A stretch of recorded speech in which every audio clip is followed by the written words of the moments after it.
नमस्कार. आमच्या शाळेचे नाव स्वर्गीय सौम्यनाताई ठाकरे कन्या प्रशाला कोल्हापूर. माझे नाव भावना राजेश पाटोळे, इयत्ता 10वी. आणि माझे नाव ईश्वरी संदीप पाटोळे, इयत्ता 10वी. विकसित भारत बिल्डथॉन 2025 या उपक्रमांतर्गत आम्ही एक समस्या निवडली आहे. त्या समस्येचे नाव मानवाच्या विविध कृत्यांमधून नदीच्या जलप्रदूषणाचा धोका वाढत आहे.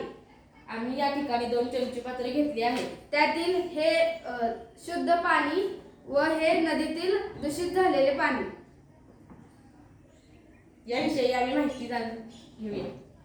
काय समस्या आहे? नदी या जलस्रोतामध्ये विविध मानवनिर्मित घातक प्रदूषके मिसळतात. समस्या कोठे आहे? ही समस्या भारतातील अनेक मोठ्या नदीच्या बाबतीत आहे. लोक या समस्येने कसे प्रभावित होतात आहेत? आपल्या दैनंदिन जीवनात बहुसंख्य नागरिक नदीचे पाणी पिण्यासाठी वापरतात. ते दूषित पाणी पिल्याने त्यांना कावीळ, अतिसार, विषमज्वर, त्वचारोग यांसारख्या आजारांना तोंड द्यावे लागते. तसेच पाण्यातील कीटकनाशक व जंतुनाशकामुळे मानवामध्ये कर्करोगासारखा आजार उद्भवत आहे. ही समस्या कधी उद्भवते? ही दैनंदिन जीवनात नित्यपणे घडणारी प्रक्रिया आहे. सण, उत्सवात व पावसाळ्यात जलप्रदूषण जास्त प्रमाणात होते. ही समस्या का उद्भवते? नदीच्या या जलस्रोतात गावातील, शहरातील सांडपाणी मानवी मैला सोडला जातो.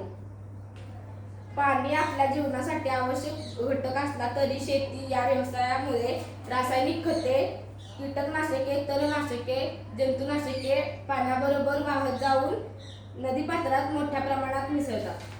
साखर कारखाने, खत कारखाने, दुग्ध प्रक्रिया उद्योग, विविध रासायनिक कारखाने यातून बाहेर पडणारे दूषित पाणी, यामधून मानवाला घातक असणारे पारा व शिसे ही मूलद्रव्ये नदीपात्रात मिसळली जातात. या समस्येचे काही उपाय आहेत. नदी या जलस्रोतामुळे मानवनिर्मित प्रदूषके मिसळण्यास प्रतिबंध करावा. विविध कारखान्यातील दूषित पाण्यावर प्रक्रिया करून त्याचा पुनर्वापर करावा. नदीकाठावरील जास्तीत जास्त शेतकऱ्यांनी सेंद्रिय शेतीचा अवलंब करावा. तसेच या समस्येचे काही फायदे आहेत. नदीतील जल प्रदूषण कमी होण्यास मदत होईल. पाण्याची मोठ्या प्रमाणावर बचत होईल. सेंद्रिय खताची उत्पादकता वाढण्यास मदत होईल.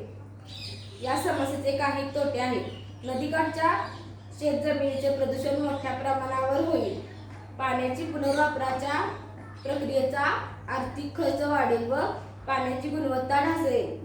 सेंद्रिय शेतीसाठी लागणाऱ्या सेंद्रिय खताचा तुटवडा जाणवेल व सेंद्रिय खतांच्या किमती शेतकऱ्यांना न परवडणाऱ्या असतील. चला तर मग स्वच्छ पाणी पिऊया, निरोगी राहूया. धन्यवाद.